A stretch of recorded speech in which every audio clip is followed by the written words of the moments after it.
My name is Jan-Niklas Wortmann. I'm developer advocate at JetBrains and Google developer expert for Angular. Do you think console.log is enough to debug your Angular apps? Wrong. Well, mostly. Let me show you a couple things a debugger can do for you.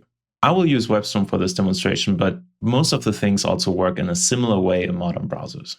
Not that we ever deal with exceptions, but in the unlikely case that an error was thrown, it would be nice to further investigate what went wrong. From here, we can look at the call stack and the available variables and properties to figure out what's going on. Conditional breakpoints are equally useful. You might have a function that is called several times, and just in certain cases, it is misbehaving. Conditional breakpoints allow you to only stop when that condition is true, making it much easier to reason with that behavior. Lastly, I'm personally a huge fan of console logs. For everything asynchronous, console log is the best debugging tool ever invented. Luckily, you can also set up breakpoints to actually not suspend your code, but print a console statement. Very handy to debug any kind of race condition. All right, that's all I got. Thanks and bye.